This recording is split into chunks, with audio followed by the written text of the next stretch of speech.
গণঅভ্যুত্থানের অর্জন ধরে রাখতে হলে রাষ্ট্র পুনর্গঠন, রাজনৈতিক ঐক্য এবং প্রাতিষ্ঠানিক সংস্কারের বিকল্প নেই বলে মনে করেন বিশিষ্টজনরা।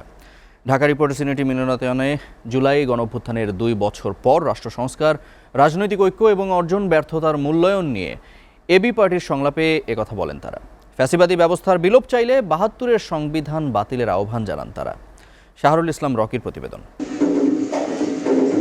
রোববার রাজধানীর সেগুনবাগিচায় ঢাকা রিপোর্টার্স ইউনিটি অডিটোরিয়ামে ৩৬ জুলাইয়ের অবদান, বিতর্ক ও ব্যর্থতার দায় পর্যালোচনার শীর্ষক সংলাপের আয়োজন করে আমার বাংলাদেশ পার্টি। এতে অংশ নেন বিভিন্ন রাজনৈতিক নেতা, রাষ্ট্রচিন্তক, সাবেক উপদেষ্টা ও বিশ্লেষকরা।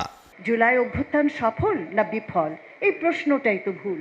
যে যত বড়ই স্বৈরাচারী হয়ে উঠতে চাক না কেন, ২৪-এর স্মৃতি তো সে হয়তো ভুলে যাওয়া সম্ভব না। জুলাই একটা অথরিটেরিয়ান রেজিম, একটা ফ্যাসিস্ট রেজিমকে দেশ ছেড়ে পালাইতে হয়েছে।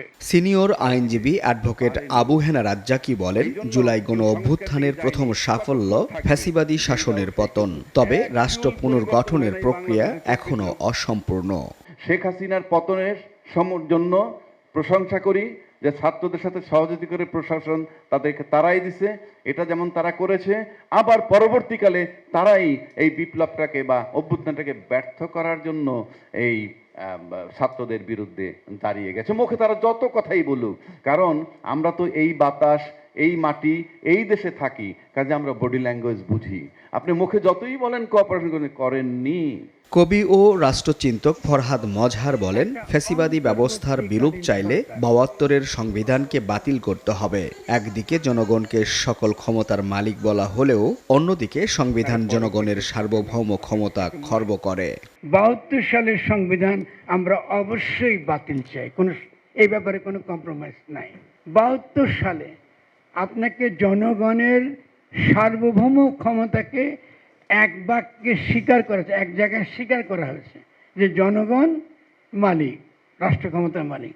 পরবর্তী বাক্যে এটাকে নাকচ করে ফেলা হয়েছে, বলা হয়েছে সংবিধানই সর্বোচ্চ। মানে জনগণের ঊর্ধ্বে সংবিধানকে প্রতিষ্ঠা করা হয়েছে, আইনকে, দলিলকে প্রতিষ্ঠিত করা হয়েছে, কাগজকে প্রতিষ্ঠিত করা হয়েছে জনগণের উপরে। রাষ্ট্র সংস্কার, রাজনৈতিক সহমত এবং গণ অভ্যুত্থানের চেতনা বাস্তবায়নে জাতীয় ঐক্যের উপর গুরুত্ব আরোপ করেন বক্তারা। নতুন ব্যবস্থা গঠন। শাহরুল ইসলাম রকি, SA টিভি, ঢাকা।